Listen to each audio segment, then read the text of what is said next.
Oh, this one's gonna be hard. I've always dreamed of becoming a professional actor. It's gonna be really hard. So for the past weeks, I was determined to learn how to cry. Like a pro. The first thing you wanna do is to just go chop some onions. Action! And then just spread them deeply into your eyes. I'm just kidding, don't do that. I mean, it works. But I decided to avoid plucking a hair from my nose or to just stop blinking for that shiny single tear for the cam. That's how you'd remember me. I wanted to concentrate on emotional methods instead, since they are, for the most part, more inspired and original.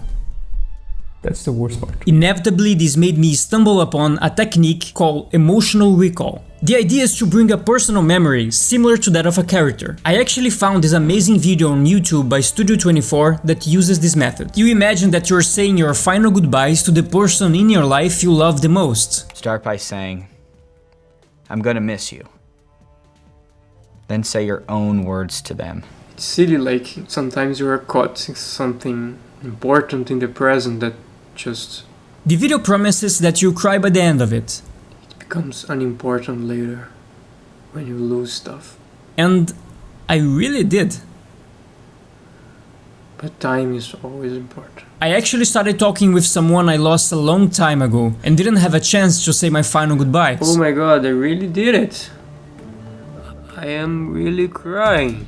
The problem was that, although successful, Whoa. it brought a very personal emotional reaction, and my goal was to achieve emotion through someone else's experience. Maybe you lost your job and there's no money for rent. Maybe you feel nostalgic about an old video game. Or maybe you are watching an emotional movie for the 14th time. Fucking up, man. Even though I cannot be using personal memories every time, what the emotional recall method proved to me is that you gotta use the power of imagination in order to invoke emotion. As Sanford Meisner said, acting is to live truthfully under given imaginary circumstances. So in order to do that, I chose a monologue based on the problem dog scene from Breaking Bad. Jesse Pinkman, a man in his late 20s, has recently shot a much innocent man to death so he could protect both himself and his meth cooking partner, Walter White. You don't have to do this. Jesse has been feeling guilt about it for weeks. He's attending a support group meeting for drug addicts when he's asked to share something. A few weeks back, And he decided to indirectly confess what he's done. I killed a dog. I knew I couldn't just memorize the lines and hope to cry at the right moment. In fact, most acting coaches will tell you that an actor shouldn't even be thinking about crying during a scene. This actually became my main question while doing this video. What should an actor be thinking about during an emotional scene like this? I went with what everybody usually suggests, to define the character first. Who is he and who is he talking to?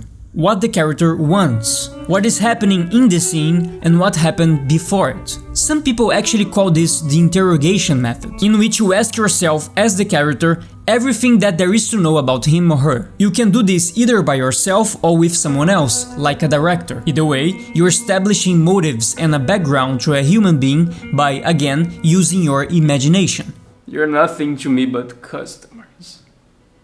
And I made you my bitch. And you're okay with that? Do you accept? Do you accept? You're also filling your mind with thoughts derived from said character. So for a bunch of days, all that I did was to interrogate myself as Jesse. It was a very awkward process, and sometimes I got emotional without even knowing why. I have money. I got a lot of money.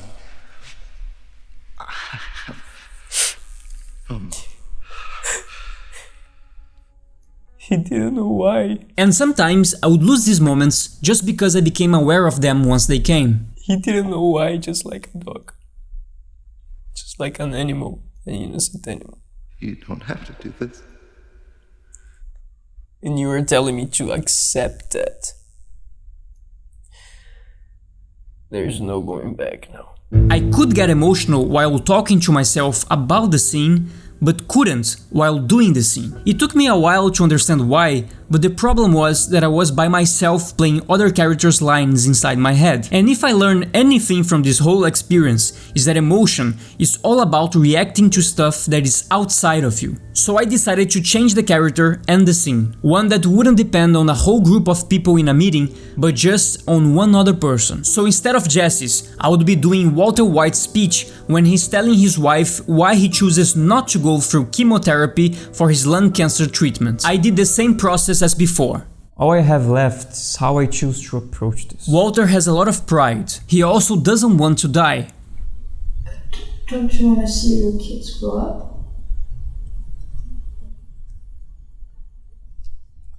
Of course I do.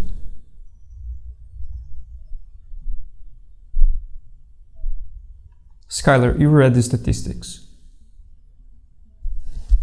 These doctors. And after a couple of cold readings, this was what I was able to do. I don't want to choke down 30 or 40 pills every single day and lie around too tired to get up and so nauseated I can even move my head and lose my hair. And you?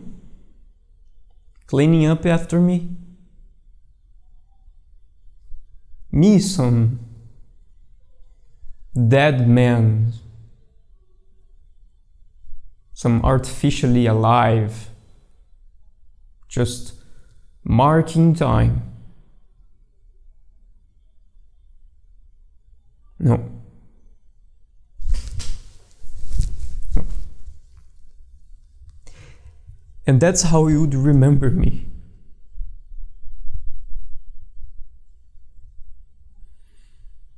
That's the worst part. I could imagine her pregnant, listening to me, basically choosing to die.